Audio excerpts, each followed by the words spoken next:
अगर सिंध के अंदर सैलाब आता है तो सैलाब के अंदर मुत्तहिदा कौमी मूवमेंट वो वाहिद जमात है जो हर इलाके के अंदर अपने कैंप लगाती है, वहाँ पर मेडिकल कैंप लगाती है, लोगों को खाने पीने की अशिया पहुँचाती है, उनकी ज़रूरियात की चीज़ें उन तक पहुँचाती है, उनको पीने का साफ़ पानी पहुँचाती है। तो जब हम फितरा लेते हैं तो हमारे फलाही काम जो है वो भी सबके सामने है, वो भी हम अंजाम देते हैं। बाकी किसी पार्टी की तरह हम ज़बानी जमा खर्च नहीं करते। ANP की तरफ से पेश की गई एक जो चिट थी उसमें वो 41 लाख नंबर था सीरीज का। अंदाजन कितना लिया जाता है? उसकी कोई लिमिट होगी, उसका कोई रीजन? मैं जवाब देता हूँ। 41 लाख अमाउंट नहीं, 41 लाख सीरियल नंबर था। मैं आपको जवाब देता हूँ। 100 अस्पताल कराची से लेकर स्कर्दू में खपलू तक, जहां पाकिस्तान आर्मी के अलावा आज तक कोई नहीं पहुंचा, अगर हम कराची से खपलू तक एम्बुलेंस सर्विस चला रहे हैं पूरे पाकिस्तान में, अगर हम मैयत गाड़ियां चला रहे हैं पूरे पाकिस्तान में, अगर हमारे 100 से ज्यादा अस्पताल हैं, ईदी साहब भी चला रहे हैं, वो तो सबसे नहीं ले रहे फितरा से, जिसका दिल चाहता है वो मेरे ख्याल से इसको। और फिर कश्मीर का जल्जला हो, ईरान में बाम का जल्जला हो, इंडोनेशिया मलेशिया में सुनामी हो, अमेरिका में कैटरीना हो, आपको MQM का फलाई इदारा KKF हर जगह सिर्फ 3.5 अरब रुपए की इमदाद तो हमने कश्मीर के जल्जले में की है। 3.5 अरब रुपए की पूरी दुनिया से हमें इमदाद आई है। आखिर वक्त तक 6-6 महीने बाद तक हमारे शिप्स आते रहे, तो वो हमारा एक काम है। अगर किसी को कोई एतराज है, भाई पाबंदी लगा दो, हम ये चैप्टर बंद किए देते हैं। नहीं चलेंगी मैयत गाड़ियां, नहीं चलेंगी हमारी हजारों एम्बुलेंसेज, 100 अस्पताल हम बंद किए देते हैं, हमें कोई प्रॉब्लम थोड़ी है। ये तमाम एक्सपेंसेस आप सिर्फ इस रकम से पूरे कर लेते हैं। हमें तो अल्लाह का शुक्र है, मेरे अपने घर से जब MQM का कारकुन खिदमत खल्क फाउंडेशन का रजाकार मेरे घर के दरवाजे पे आता है तो मेरे घर का दरवाजा खटखटा के मेरी अम्मी से भी फितरा लेकर जाता है वो। और जो फितरा लोग शायद मस्जिदों के बाहर देते हैं, वो फितरा हमारे कारकुन जाकर उनके दरवाजे से कलेक्ट करते हैं। और उसके अगेंस्ट KKF जैसी बड़ी इस्टेब्लिशमेंट है, जो मेरे ख्याल से पाकिस्तान की किसी पॉलिटिकल पार्टी के पास इतनी बड़ी रजाकार तंजीम नहीं है। हमें तो फक्र है, आप पाबंदी लगा दें, लगवाएं आप पाबंदी। हम अपने 100 अस्पताल, हजारों एम्बुलेंसेज, मैयत बसेज, सैलाब जदगान की मदद, ये वो सब जल्दला KKF की एम्बुलेंसेज के हवाले से एक और इल्जाम भी लगा, मगर वक्फा लेंगे उसके बाद बात होगी। की वॉचिंग न्यूज़ बीट। हमने किसी मीडिया के खिलाफ बात नहीं की। हाँ, कुछ लोग ऐसे हैं जिनके शायद ख्यालात कुछ और हो हमारे बारे में। और कन्फेशनल बयान की बात हो रही है। कन्फेशनल बयान देखिए, एनीबडी हैव सेड, और मेरे ख्याल में इसका जो राइट फोरम है कोर्ट, अदालत का हकीकी से ताल्लुक रहा है। हकीकी का विंग था? नहीं, कोई मसला? मेरा कोई विंग नहीं था। हकीकी का होगा, उसका जवाब आप आगे मत दे सकते हैं। मेरा कोई इससे ताल्लुक नहीं था।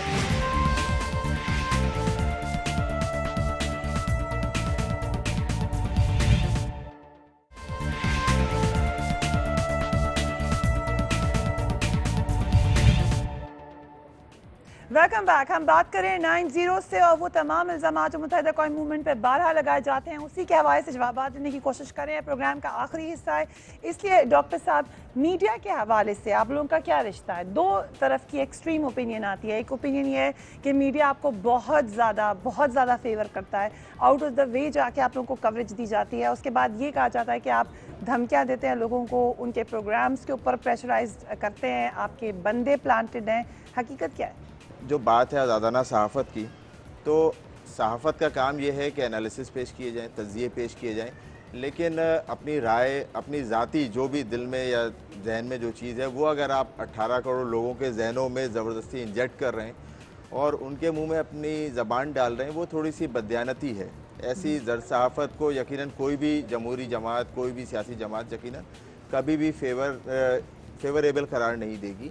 तो रिकॉर्ड पे हैं, कुछ लोगों ने इस तरह से बातें भी की कि भाई कराची का मैंडेट जो है वो MQM को नहीं दिया जाएगा या MQM को नहीं देने दिया जाएगा। साहब, कौन सा पार्टी नहीं है जिसके खिलाफ मीडिया पे बात नहीं होती? फिर मुत्तहिदा कौमी मूवमेंट क्यों गिला करे? कौन सी पार्टी नहीं है जिसके खिलाफ और फेवर के साफी नहीं है? मैं कोट कर देता हूँ आपको, मैं कोट कर देता हूँ। हमने किसी मीडिया के खिलाफ बात नहीं की। हाँ, कुछ लोग ऐसे हैं जिनके शायद ख्यालात कुछ और हो हमारे बारे में, और शायद किसी का अपना ज़ाती अनाद भी हो।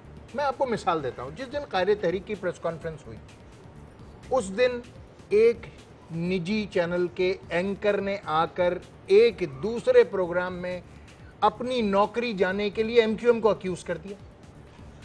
जब 15 मिनट में हमने मालूमात की तो वो झगड़ा उन एंकर का और उनके इदारे का था जहां एमक्यूएम का कहीं दूर दूर तक ताल्लुक नहीं था। आपने कहा वो झूठ बोल रहे थे आकर। मैं आपसे बता रहा हूं कि सुबह 4:30 बजे मेरी उन साहब से बात हुई है। उन्होंने मुझे ये अश्योर किया है कि एमक्यूएम का तो कोई वास्ता ही नहीं है। इस बात को लेकर मैंने जिस प्रोग्राम में ये बात हुई, उनके जो एंकर पर्सन है उन्होंने मेरी बात को सेकंड किया और आज पूरा मीडिया उस बात को सेकंड कर रहा है कि वो बात थी नहीं। लेकिन दोबारा मीडिया मैनेजमेंट पर आते हुए ये तो एक वाक़े की आप बात करें, उसमें आप क्योंकि दूसरी पार्टी आप लोग गलत भी अक्यूज करते हैं ना। लेकिन लोग ये भी तो कहते हैं कि आप प्रेशर डालते हैं, प्रोग्राम जो है वो सर्टेन एरियाज में नहीं दिखाया जा सकता अगर ज़रा भी मुत्तहिदा कौम मूवमेंट के खिलाफ। मेरे ख्याल से हम इतनी बड़ी ऑर्गेनाइज्ड जमात हैं कि हमारी समझ में ये बात बहुत अच्छी तरह आती है कि अगर कराची में कोई प्रोग्राम नहीं दिखाया जाएगा तो क्या पूरे पाकिस्तान में नहीं दिखाया जाएगा? पूरे पाकिस्तान में भी जाएगा। केबल फॉल्स भी होते हैं, लोगों के जाती झगड़े भी होते हैं, पैमरा के साथ ताल्लुकात भी बहुत सारे चैनल्स के पता नहीं कैसे कैसे रहते हैं। परसों भी मैं पढ़ रहा था कि पैमरा ने 7 चैनल्स को अक्यूज किया है। उसकी जिम्मेदारी भी आप हम पे डाल दीजिए। आप ये बताइए, माशाल्लाह आप इतने अरसे से प्रोग्राम कर रही हैं, कभी आपके साथ खुदा न खास्ता ऐसा कोई तासुर आपने कभी लिया? एग्जांपल्स की बात ही मैं तो सिर्फ मैं यही तो बात, मैं तो एक एग्जांपल कोट कर रहा हूँ ना। आप you are basically an anchor, माशाल्लाह अ रेप्यूटेबल एंकर। हमारा जो आपके साथ प्रोफेशनल ताल्लुक है, आप खुद इस बात की गवाह हैं, the way we have been treating you। लेकिन फिर जिस वक्त मेरा प्रोग्राम चल रहा होता है उसी वक्त कुछ लोग आके कह रहे हैं कि हमें बॉयकॉट कर दिया गया है, हमारे प्रोग्राम में नहीं आ रहे, हमसे नाराज। नहीं, देखें, ये मेरा जमहूरी हक है बीबी, यहाँ मैं आपको रोकूंगा। ये मेरी जमात का और मेरा प्रोरोगेटिव है और ये मेरा जमहूरी हक है कि मैं किसी प्रोग्राम में जाऊं या किसी प्रोग्राम में ना जाऊं। अगर मेरी पार्टी पॉलिसी ये है कि मुझे किसी प्रोग्राम में नहीं जाना तो ये मेरा जमहूरी हक है। ये आपका जमहूरी हक है कि किसी प्रोग्राम में ना जाएं और किसी प्रोग्राम में ना जाएं। आगे चलते हैं। आपने मुझे, क्योंकि हैदरजी साहब मेरे प्रोग्राम में कह के गए थे, इसलिए मैं आपके पास से उसकी बात आऊँगी। अजमल पहाड़ी साहब को आपने कहा आपकी पार्टी से उनका ताल्लुक। देखिए, हमारी पार्टी से उनका ताल्लुक था। जब एमक्यूएम ने उनको खारिज कर दिया तो खारिज कर दिया, उससे पहले हम उनको ऑन करते थे, बिल्कुल करते थे। और अजमल पहाड़ी साहब ने जो बातें, उनका कन्फेशनल बयान इस वक्त वेबसाइट्स के ऊपर मौजूद है, वो गलत है। मैं तो किसी के इंडिविजुअल की बात ही नहीं कर रहा ना। मेरी थोड़ी देर पहले आपसे बड़ी अच्छी डिस्कशन हुई थी, वो that was for the JIT's composition. I don't believe confessional बयान की बात हो रही है। कन्फेशनल बयान देखें, मैं whatever anybody have said need to be हमने उसका लीगल पहलू कवर किया है और मैं समझता हूँ कि वही राइट है और वही राइट है। और मेरे ख्याल में इसका जो राइट फोरम है कोर्ट, अदालत। टोनी ब्लेयर साहब के खत के ऊपर दोबारा आ जाते हैं। उसका जो आपने जवाब दिया कि एड्रेस गलत है, ये कोई एक अगर ख़त गलत है तो उसके एड्रेस की निटी-ग्रिटी में जाने की क्या ज़रूरत थी? उसके बाद और खतूत मिल गए जो उसके बाद लिखे गए। 5 महीने ऑब्सोलीट एड्रेस था, 5 महीने ऑब्सोलीट एड्रेस था। हमारा पॉइंट ये था। तो उसके बाद जो खत मिले आपकी वेबसाइट पर भी मौजूद है, मिला जो कि उसके बाद के उसका एड्रेस का मिला हो। एक मुझे 2011 का दिखाया गया कि जनाब ये खत है मोहतरमा नसरीन जलील साहिबा का। ऐसा करता हूँ फरिया कि मैं यही खत आपके नाम से बनाकर एड्रेस यही डाल के किसी भी नेट पे छोड़ देता हूँ, आप मुझे अगले प्रोग्राम में दिखा दीजिएगा। गलत है, वो खत मैं कब से कह रहा हूँ ना कि मैं आपके नाम से छोड़ दूंगा। आपने उस इंटरव्यू में माना कि बहुत क्लियर बात है। ये हम लोग मतलब बहुत ज़्यादा इन्वेस्टिगेटिव वर्क में जाने के बजाय आई थिंक कि वो जो खत है, जो मुबैना खत है, that's a fraud case, false case है, उससे हमारा कोई ताल्लुक नहीं है। Forget about what the address is. 70 Collingdale Avenue, 70 Collingdale Avenue जो है वो एमक्यूएम का एड्रेस था। मार्च 2001 तक हम वहाँ पर थे। मार्च 2001 के बाद हम शिफ्ट हो गए एलिजाबेथ हाउस एचवेयर। That's the reality, that's the fact. That letter is a fake letter. उसके बाद जितने खतूत, ये एक आ गया, कल को कोई और निकल आएगा। नहीं, मैं तभी मैं खतूत की बात ही नहीं कर रहा। मैं ये कह रहा हूँ कि 70 कॉलिंडेल जो है वो एमक्यूएम का एड्रेस था अप अंटिल मार्च 2001। उसके बाद हम मूव हो गए। जहाँ तक बात है उस खत की, फेक खत। विकीलीक्स को भी समझने की जरूरत है कि विकीलीक्स हैं क्या। विकीलीक्स वो चीज़ें हैं कि जो मेरी और आपकी गुफ्तगू हुई, हैदर साहब ने सुनी और हैदर साहब ने सुनने के बाद मेरी आपकी गुफ्तगू को इन 3rd पर्सन भेजा है। तो अब इनकी अपनी इंटरप्रिटेशन पे है कि मैं और आप क्या बात कर रहे हैं और क्या इंटरप्रेट कर रहे हैं। One thing that. और फिर विकीलीक्स पर रिलायबिलिटी अगर हो गई तो विकीलीक्स में तो और भी बहुत सारी लीक्स हैं। ये वाली लीक जो है इट्स अ फॉल्स लीक। इसके लिए फारूक भाई आगे कह। तो ह्यूमन राइट्स की रिपोर्ट बार बार ये बात कहती है कि मुसल्ला विंग्स हैं जमातों के।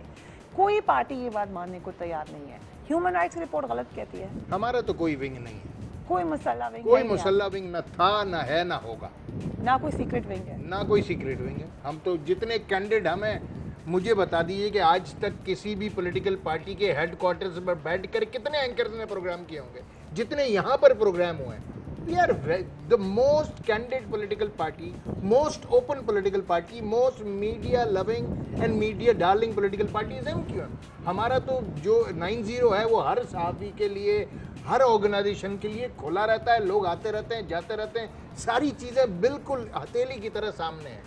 तो फिर किसके विंग्स हैं, किसके मुसल्ला विंग्स हैं आमिर खान साहब? जिनके भी मुसल्ला विंग्स हैं उसके ऊपर कानून के मुताबिक जो भी अमन व अमान को बहाल करने वाले इदारे हैं, कानून नाफिज करने वाले इदारे हैं, वो उनके खिलाफ एक्शन लें। हम तो कहते हैं मैं किसी ताल्लुक रहा है, हकीकी का विंग था नहीं, कोई मसला? मेरा कोई विंग नहीं था, हकीकी का होगा उसका जवाब आप आगे मत दे सकते हैं, मेरा कोई इससे ताल्लुक नहीं था।